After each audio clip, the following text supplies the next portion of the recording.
सदीनामा की ओर से आ गई हूँ लेकर दिनांक 18 फरवरी 2024 का संपादकीय लेकर, जिसका शीर्षक है इलेक्टोरल बॉन्ड, बड़ी अदालत का बड़ा फैसला, जिसे लिखा है हमारे सह संपादक राकेश अचल जी ने। बात करते हैं आज अदालत के फैसलों की, जिसमें राजनीति भी आती है।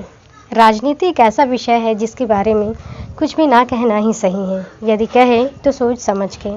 इसके फैसले इसके तहत ही होते हैं। योजना के तहत ये electoral bond state bank of India के 29 ब्रांचों से अलग अलग रकम के बॉन्ड जारी किए जाए। जानते ही संबंध में आगे क्या कहते हैं हमारे संपादक महोदय।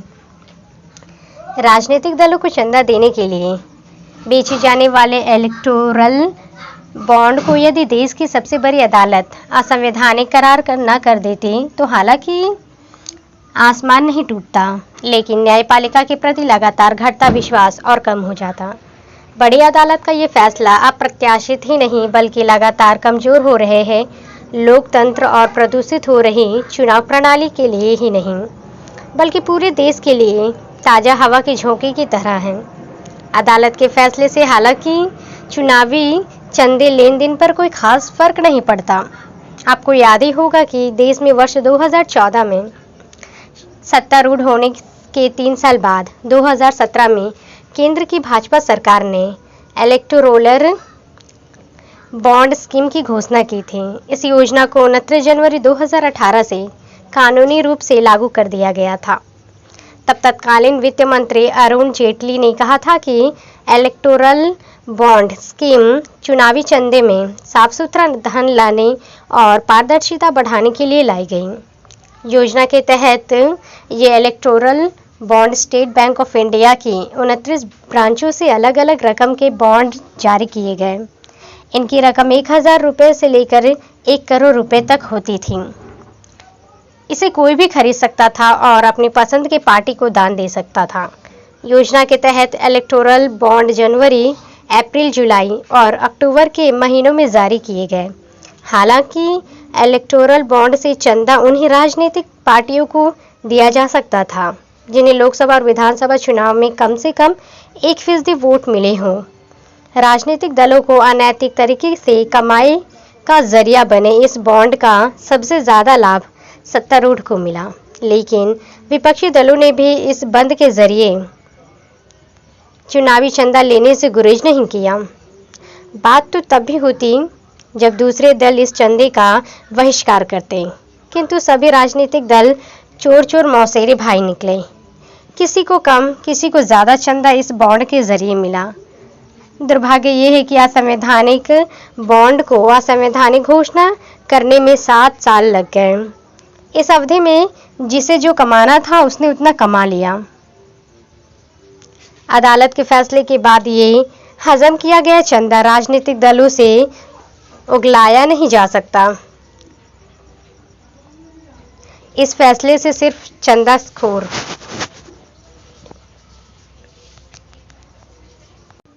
राजनीतिक दलों को बेनकाब किया जा सकता है। इसलिए मुझे ये फैसला ताज़ा हवा की झोंका लगते हुए भी आधा अधूरा लगता है। मुमकिन है कि बड़ी अदालत के फैसले के बाद 13 मार्च को चुनाव आयोग अपनी वेबसाइट पर इलेक्टोरल बॉन्ड से राजनीतिक दलों द्वारा कमाए गए चुनावी चंदे के आंकड़े जाहिर कर दे। जाहिर है कि ये चुनावी बॉन्ड आम आदमी ने न खरीदे होंगे और न राजनीतिक दलों के खजाने में जमा कराए होंगे।